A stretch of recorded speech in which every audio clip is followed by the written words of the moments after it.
Sukacitaku penuh, ku memuji namamu, karena ku tahu ku telah ditebus oleh curahan darahmu. Bernyanyi bagimu, Ku memuji namamu, karena ku tahu ku berkemenangan oleh curahan darahmu. Darahmu Yesus sucikan aku, darahmu Yesus bebaskanku, darahmu Yesus ubahkan daku, ku dijadikan baru, ku dijadikan baru, ku dijadikan baru. Oh Tuhan, oh, haleluya. Terima kasih Tuhan Yesus. Sebentar kami hendak mendengarkan firman-Mu Tuhan. Turunlah urapan-Mu atas firman, atas hamba-Mu, atas setiap kami yang sedang menyaksikan siaran ibadah ini di rumah masing-masing. Tuhan memberkati. Haleluya. Sama-sama kita katakan amin. Shalom saudaraku. Tuhan Yesus memberkati saudara dimanapun saudara berada dan dapat menyaksikan siaran ibadah online pada pagi hari ini. Doa saya dari tempat ini, kiranya Tuhan menolong kita semua, memberkati kita semua. Kalau ada di antara saudara yang sakit, hari ini pun ada kesembuhan dan mujizat bagi saudara-saudara yang sedang sakit. Saudara, sebelum kita masuk kepada materi pelajaran, seperti yang saya janjikan minggu lalu, kita masih ada di bulan Juli ini, terus akan belajar pengurapan. Oleh karena itu, saudara-saudara yang sedang menyaksikan ini, siaran ibadah ini di rumah-rumah, mari persiapkan alat tulis saudara untuk boleh mencatat pelajaran yang luar biasa ini, saudaraku. Saudara, kembali saya ingatkan kepada kita semua, melalui pelajaran minggu lalu, saya katakan pengurapan itu penting sekali, saudaraku. Sangat penting.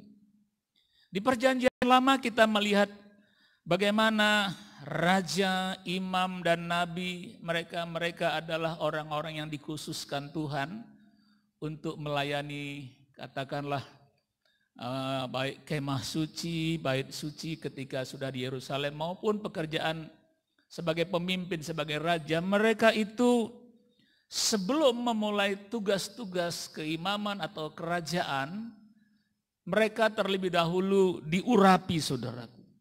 Kita ambil contoh seorang bernama Daud. Dalam 1 Samuel 16 ayat 10 sampai 13. 1 Samuel 16 ayat yang ke-10 sampai 13. Saya bacakan firman Tuhan bagi kita semua. Alkitab berkata, demikianlah Isai menyuruh ketujuh anaknya lewat di depan Samuel. Jadi Isai punya anak 7, saudaraku. Tetapi Samuel berkata kepada Isai, semuanya ini tidak dipilih Tuhan, tidak dipilih Yahweh. Lalu Samuel berkata kepada Isai, inikah anakmu semuanya? Jawabnya, masih tinggal yang bungsu, tapi sedang menggembalakan kambing domba. Kata Samuel kepada Isai, suruhlah memanggil dia, sebab kita tidak akan duduk makan sebelum ia datang kemari. Saudara, saya mau berhenti di sini. Ya 12 ini, saudara. menurut literatur yang saya baca, tinggi Daud ini atau katakan postur tubuh Daud ini tidak serupa dengan yang lain, yang 7 itu. Itu sebabnya mereka bekerja pada raja, sekolah, kalau nggak salah mereka seperti sekolah militer, sekolah tentara.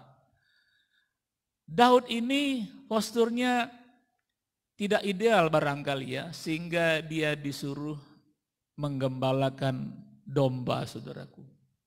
Jadi memang kehidupan Daud ini memang sudah dibedakan sejak dia masih kecil. Makanya masih tinggal yang bungsu tapi sedang menggembalakan kambing domba. Kata Samuel kepada Isai, suruh orang panggil dia, kalau enggak kita enggak duduk makan. Ayat yang berikutnya saudaraku.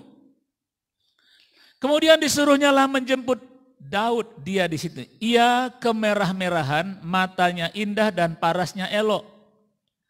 Lalu Tuhan di sana pakai huruf kapital, Yahweh berfirman, bangkitlah, urapilah dia sebab inilah dia. Ayat 13.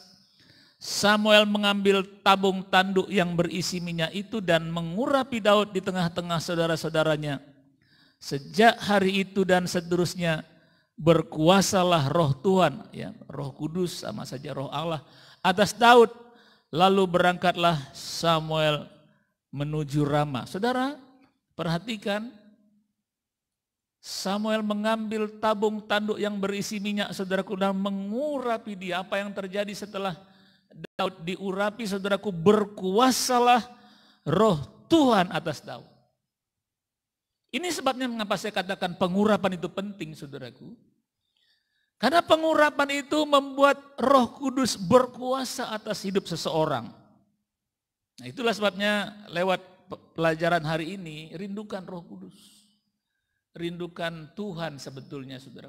Dia masuk dalam hidup kita dan saudara, sejak hari itu Daud diurapi Tuhan dan pada akhirnya Daud menjadi raja atas Israel. Dan Daud itu sangat dicintai orang Israel walaupun dia sudah mati, saudaraku.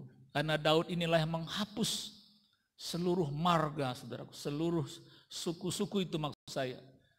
Dulu suku-suku itu ada semacam kebanggaan, tapi Daud menghapuskannya semua itu dan menjadi satu, hanya satu sekarang, Israel, saudaraku. Dan itu dulu sering berkelahi, bertengkar karena suku-suku ya, marga-marga itu, saudaraku, ya. Nah, dihapuskan sehingga orang Israel sangat bersyukur kepada Daud dan walaupun Daud sudah mati tetap diperingati hari ulang tahunnya, saudara, sudah ribuan tahun. Nah, bagaimana dengan pengurapan di perjanjian baru, saudaraku? Kalau di perjanjian lama media atau alat pengurapan itu adalah minyak atau minyak urapan, saudaraku, maka di perjanjian baru Yesus Kristus sendirilah pengurapan itu. Sehingga pada waktu seseorang bertobat itu artinya berbalik dari dosa-dosanya, saudaraku, kemudian mengambil keputusan untuk iring Tuhan. Ketika seseorang bertobat dan menerima Yesus sebagai Tuhan dan Juru Selamat pribadinya, maka hari itulah sebenarnya dia mulai diurapi. Ini perlu saya tekankan berulang-ulang, saudaraku, supaya saudara menyadari pengurapan itu sudah ada pada kita ketika kita percaya. Dan pengurapan itu semakin increase, semakin bertambah-tambah, saudara. Dulu saya tidak diajar begini, sehingga ya itulah sering kita jatuh bangun dalam dosa karena tidak menyadari bahwa Roh Kudus itu sudah ada. Jadi pada awal seseorang proses keselamatannya menerima Yesus sebagai Tuhan. Jadi pada tahun 84 saya datang ke sebuah persekutuan doa dan di sanalah saya menerima Yesus sebagai Tuhan dan Juru Selamat pribadi saya. Nah, sejak hari itu sebenarnya pengurapan sudah mulai ada, saudaraku. Nah, saudaraku, apa yang menghalangi pengurapan? Yaitu tidak bertobat. Ya, tidak bertobat, tidak mau bertobat. Sebenarnya Waktu saya kuliah di Universitas Jayabaya, pada waktu kami ospek ya namanya ya, pelonco zaman dulu itu ya, ospek ya, atau apalah pengenalan orientasi kampus lah. Saya melihat ada seorang pemuda ganteng, orang Ambon. Saya lihat namanya Peter. Ya sudah, saya pikir ini kakak ya, kakak kelas, kakak tingkat Peter. Rupanya dia Peter Manuhutu. Adik dari penyanyi populer lah, termasuk juga rohani, Ade Manuhutu. Saya diajak untuk, katanya gini, kamu siapa yang Kristen? Tanya, saya angkat tangan, tapi saya nggak mau ikut, saudaraku. Ada gereja Kristen Protestan Simalungun di belakang kampus kami itu yang dipakai setiap hari Jumat untuk persekutuan doa. Saya nggak mau. Saya nggak mau datang, beribu alasan dia bujuk saya bilang, Bang, saya pokoknya alasan lah, saudaraku. Saya nggak tahu, saudaraku, sebenarnya itulah panggilan kepada anugerah itu sudah datang, saudaraku. Butuh 5 tahun kemudian baru saya meresponi panggilan pertobatan itu ketika bapak saya meninggal. Seharusnya pada saat dia mengajak itu, walaupun saya mungkin tidak mengerti, saya ikut saja seharusnya. Kalau saya datang pada hari itu, saudara, betapa luar biasanya urapan Tuhan hari ini. Tetapi okelah, saudaraku, saya hanya belajar dan saya hanya membagikan satu pengalaman bagaimana pengurapan itu datang pada seseorang kalau seseorang itu membuka hatinya bagi Yesus Kristus, saudaraku. Saya harus cerita kepada saudara tentang apa itu keselamatan jiwa, saudaraku. Keselamatan jiwa artinya seseorang berpindah dari neraka yang kekal kepada surga yang kekal. Kalau saya mati sebelum tahun 84, maka sudah pasti saya ke neraka, walaupun saya Kristen. Tapi sebenarnya sulit juga dikatakan saya seorang Kristen. Karena saya tidak pernah ke gereja, jarang. Kalaupun ke gereja itu ya karena ada teman ngajak. Kalau dari hati saya sendiri tidak, saudara. Saya lebih suka tidur di rumah. Jadi keselamatan jiwa sebenarnya adalah mujizat yang terbesar. Ketika seseorang berdosa, dosanya diampuni, seharusnya dia masuk neraka yang kekal, dia berpindah kepada surga yang kekal. Itulah mujizat yang terbesar, keselamatan jiwa kita. Ketika kita selamat, kita menerima Yesus, kita menerima pengurapan. Ada orang bilang begini, ada pendeta di Afrika namanya ya Idahosa, Ben Idahosa. Dan Ben Idahosa ini membangkitkan orang mati dalam pelayanannya, sering. Bahkan satu kampung dia pernah mentobatkan karena ada orang mati dibangkitkannya. Saudara, sebenarnya itu mujizat, tapi itu bukan yang terbesar, saudara.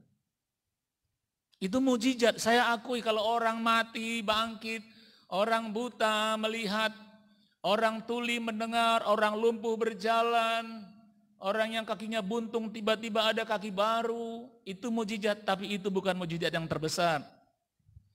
Karena saudaraku yang kekasih dalam nama Yesus Kristus, kalau bicara tentang mujizat-mujizat seperti itu, beberapa tidak ada dasarnya Tuhan menyelamatkan saudara dan saya. Justru pada waktu Tuhan menyelamatkan kita, kita masih orang berdosa, saudaraku. Saudara yang kasih dalam nama Yesus Kristus, saya mau ceritakan lagi saudaraku tentang